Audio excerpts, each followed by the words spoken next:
আজকের পাঠ যাত্রা পুস্তক 11 অধ্যায় 10 পদ থেকে 12 অধ্যায় 14 পদ। মোশে ও আরন ফারাওর সামনে অনেক অলৌকিক ঘটনা ঘটিয়েছিলেন বটে, কিন্তু ভগবান তখন ফারাওর অন্তরটাকে জেদি করে রেখেছিলেন। তাই ফারাওর ইসরায়েলের তার দেশ থেকে চলে যাওয়ার অনুমতি দিতে চাইছিলেন না। মিশর দেশে ভগবান মোশে ও আরনকে বললেন, এই মাসটি হবে তোমাদের সমস্ত মাসের প্রথম মাস। এই মাসটি থেকে শুরু হবে তোমাদের নতুন বৎসর।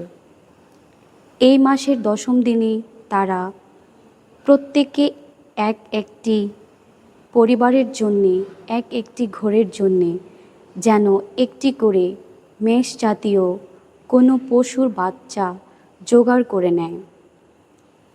গোটা বাচ্চাটির মাংস খাওয়ার পক্ষে ঘরের লোক সংখ্যা যদি কম হয়, তাহলে সবচেয়ে কাছের প্রতিবেশীর সঙ্গে ব্যবস্থা করে মোট লোক সংখ্যা অনুসারেই যেন বাচ্চাটিকে জোগাড় করে নেওয়া হয়। কে কতটা খেতে পারে তা হিসাব করেই যেন সেটি বেছে নেওয়া হয়। খুঁত নেই 1 বছরের এমন একটি মোদ্দা বাচ্চাকে বেছে নিতে হবে। তা মেষও হতে পারে, ছাগও হতে পারে। মাসের চতুর্দশ দিনটি পর্যন্ত তাকে বাঁচিয়ে রাখতে হবে।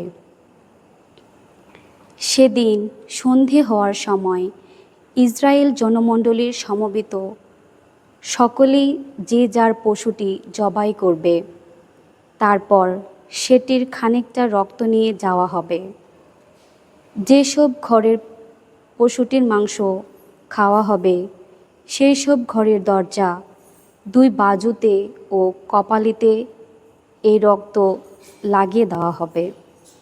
সে রাত্রেই মাংসটি খেয়ে নিতে হবে।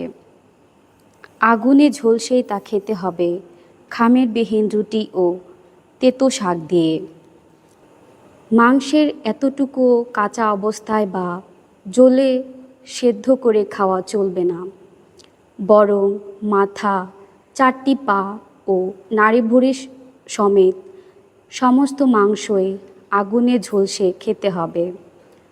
তার কোনো কিছুই সকাল পর্যন্ত ফেলে রাখা চলবে না। আর যদি কিছুটা সকাল পর্যন্ত থেকেই যায়, তা আগুনে পুড়িয়ে ফেলতে হবে। মাংস খেতে হবে এইভাবে: কোমরে থাকবে বন্ধনী, পায়ে থাকবে জুতো, হাতে থাকবে লাঠি, আর তাড়াতাড়ি খেতে হবে। কেননা ভগবান যে সেই সময় নিস্তরণ করে যাবেন। সেই রাত্রে আমি মিশর দেশের মধ্য দিয়ে যাব।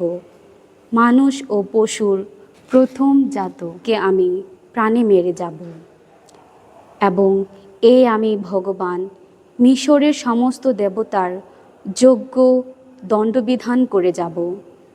তোমরা যেসব বাড়িতে আছো, সেখানকার ওই রক্তের দাগ তখন তোমাদের উপস্থিত চিহ্নিত করবে। ওই রক্তের দাগ দেখে আমি তোমাদের ডেঙ্গিয়ে এগিয়ে যাব। এইভাবে আমি যখন মিশর দেশের বুকে আঘাত হানব, তখন সেই বিধ্বংসী দুর্বিপাক তোমাদের স্পর্শ করবে না। এই দিনটি তোমাদের কাছে এক স্মারক দিবস হয়ে থাকবে। ভগবানের সম্মানে পালনীয় পর্বদিন রূপেই তোমরা তা উদযাপন করবে। পুরুষানুক্রমেই তা উদযাপন করবে। এই বিধি চিরপালনীয়। প্রভুর বাণী।